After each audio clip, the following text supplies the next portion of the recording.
Thank you, GA, and good morning, afternoon, or good evening. As GA mentioned, I will quickly take you through what you can expect to see in this toolkit.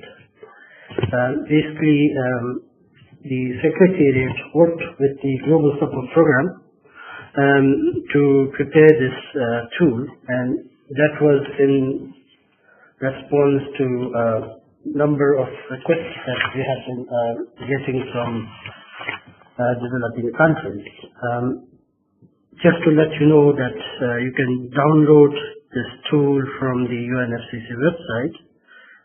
The URL for this tool is provided on the screen. You can also get this from the GSP website.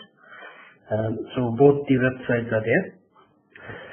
Okay, now what are we actually aiming to achieve or get out of this toolkit?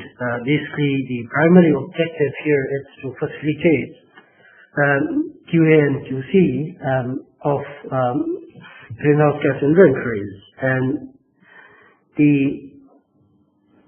this QA/QC can be actually undertaken both across between 2 or 3 countries, or also within the country itself, involving the national or international experts who might be associated with the country itself. Secondly, we also see this tool as a means of contributing towards enhancing capacity of national experts who would be involved in the preparation of the inventories in one way or other. And here, for us, one of the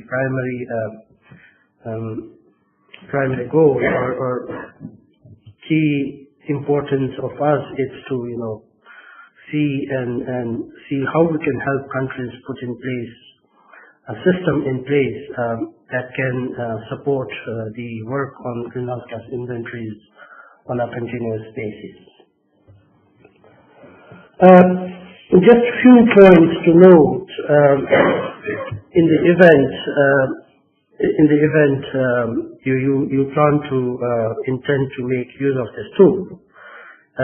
This tool is designed to guide the review of inventory based on START principles, and it builds on the guidelines that have come from IPCC. What it does not do is to look at the adherence, the degree of adherence to UNFCCC reporting guidelines. So in short, it's not a tool that looks at the extent of, to what extent the inventory meets the reporting provisions contained in different reporting guidelines. Here I'm basically in the context of developing countries. We are talking of guidelines for national communication and guidelines for the preparation of PURs. The second point here is to note that this tool can be used regardless of the IPCC guidelines that is used to prepare inventory, because in preparing this tool we have actually taken into account both revised 1996 guidelines plus the 2000 GPGs and 2003 GPGs for LULUCF plus the 2006 guidelines itself. Third point here is that is actually quite obvious. To make meaningful use of this tool, the user has to have good access to the full national inventory report, and that includes all the background files that would have been used or prepared in estimating the emissions. And finally, the basic assumption here is that the user of this tool will have basic understanding of the IPCC methodologies, and as a result, the tool itself does not provide any description of the IPCC methodologies, but right away goes into technical guidance on how and what the user should look for in the event the user is reviewing an inventory. Okay, so moving on to what does this tool or guidance document exactly contain? It starts off with some basic general guidance to the reviewer. So here, basically, within this we have these three buckets of guidance. The first one is general guidance. Second bucket being, how does an expert prepare himself or herself to make use of this tool and engage in a review of the inventory. And then finally, it touches on guidance on the review of the technical part of the technical substantive review of the information itself. Could you go back next? Yeah. So under the in the first bucket, on the general guidance, there is technical advice on the materials or documents to be used, and here we are talking of National Inventory Report, the tables and files that have been used in estimation, any other background documents such as policy, legal documents related to institutional arrangements, any internal memos, any source files on activity data, so on and so forth. And then we have some guidance which are of general principle. For example, how does one manage the issue of confidentiality? When you talk of inventory, the issue of the sanctity of data, activity data is very important. Similarly, we also have some guidance on how to deal with this code of conduct. And then finally, there is a decision trigger that gives you broad roadmap of what and where to focus depending on the status of the previous work. And in the second bucket here, which is on the slide reflected as review phase or task, here it's the guidance is all about how the expert can prepare oneself. Then it has guidance on, as the review work is initiated, there are some advice on how to capture the findings, and then documentation is very much important part of it, so there is also some guidance on how to deal with that.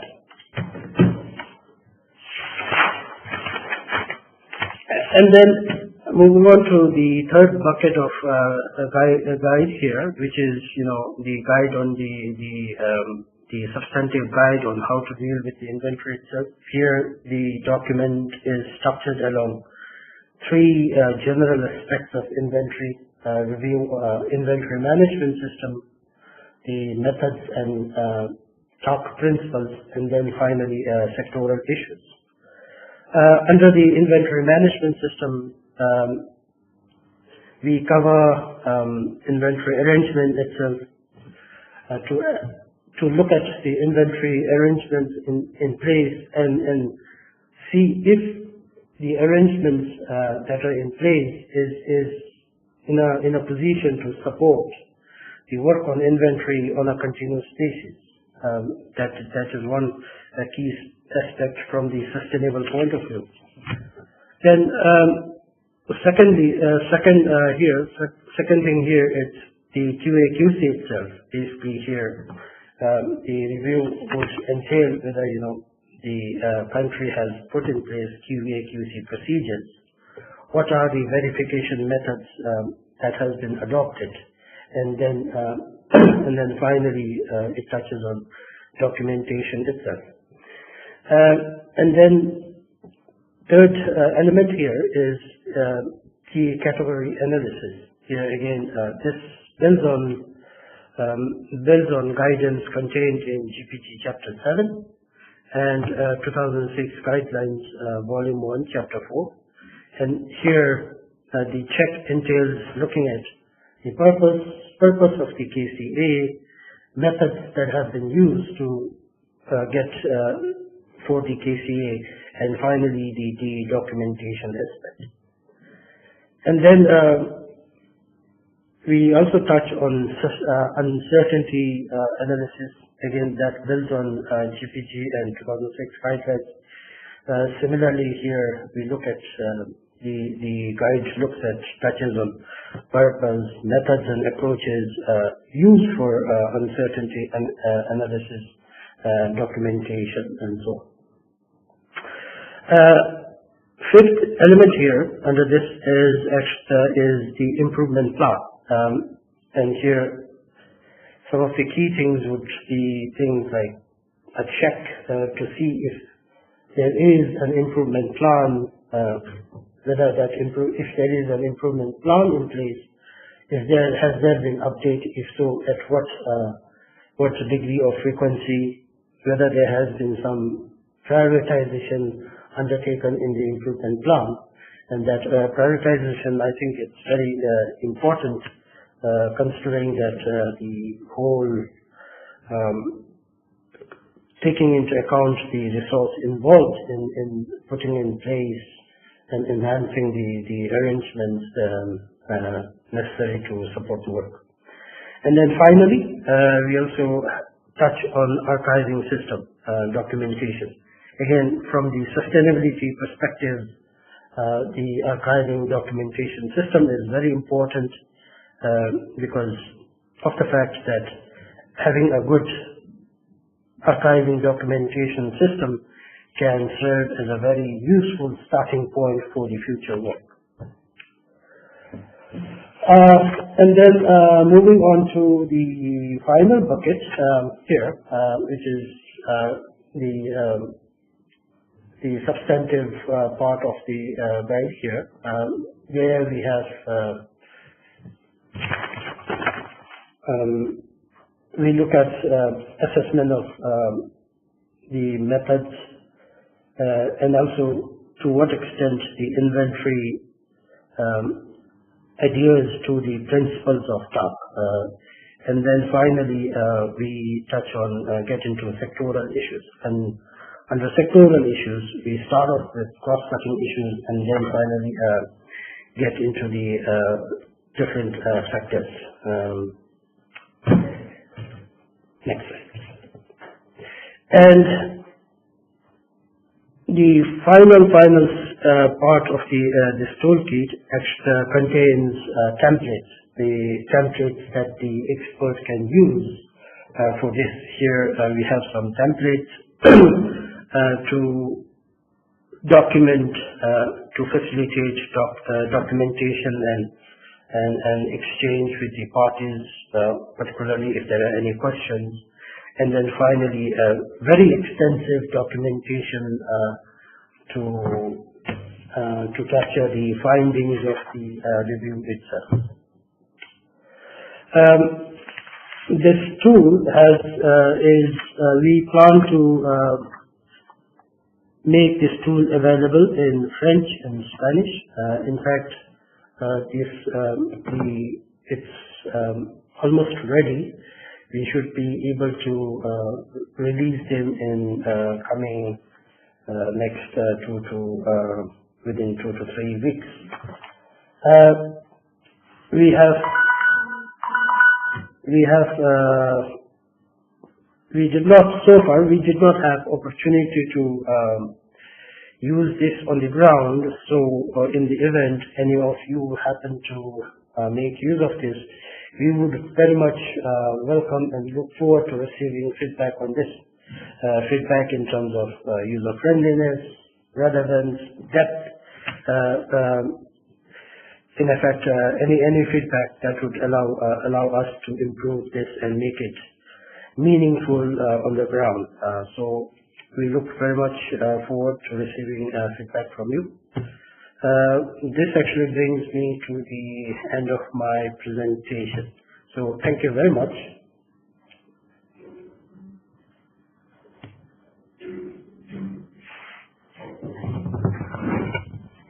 Thank you, Jigme. Now we will hand it over to Damiano. Damiano, the floor is yours. Thank you so much, Jihan, and thank you, Jigme, as well, for your presentation. So I have just a couple of slides to add on the implementing side of this toolkit. So first off, allow me to provide a brief introduction or reminder on what we do. So as I was introduced before, I actually coordinate this joint UNDP UN Environment Initiative, which we call GSP, from Global Support Program for National Communications and Variable Debate Reports. And it's an initiative funded by GEF that provides technical and financial support to any developing country who is interested to receive this kind of support. So we mostly work on two different levels. One of we have a national pocket, for example, in providing national training. What we've been doing so far, we review GHG inventories out of our expertise. But our main focus is to work at the regional or sub-regional level, supporting peer-to-peer or south-south networks. And indeed, this toolkit that was just presented by Jigme fully inserts itself in this framework. So any developing countries can request technical support, and the goal is to support countries to have high-quality URs and NCs that could be submitted as established by the top decisions every 2 and 4 years. While right now we're focusing more on GHG inventories, we're also happy to provide support on mitigations and vulnerability and adaptation. And we also work very closely, not just with the Secretariat, but also with the CG, or Central Civil Protectors for National Communication, which is a technical body of the convention. So after this introduction, I would just like to clarify a bit what kind of support we provide. So together with the Secretariat, we would like to engage countries to use this toolkit. So any interested developing country has an advanced GHG inventory report is welcome to receive this kind of support. What should happen? We would like to receive our request on doing so by the national authorities sent to us. And then we would organize an in-country visit, for example, 3 or 4 days, by a small team of experts from another country, possibly a regional partner or someone that the host country feels comfortable with. And this team would, using the guidelines, review the GHG inventory and support the receiving countries in identifying strengths and weaknesses of the GHG inventory, with the goal of improving the quality of the GHG inventory before submission, and at the same time, through the discussion that would originate over that visit, to improve capacities in the national team. All costs related to this exercise would be covered by us. So there would be no financial implication for any of the 2 parties engaged in this exercise. So that's all regarding my brief presentation, and I would be happy to receive any questions now, as well as to receive any additional clarification by email or through our website. Thank you, Gia.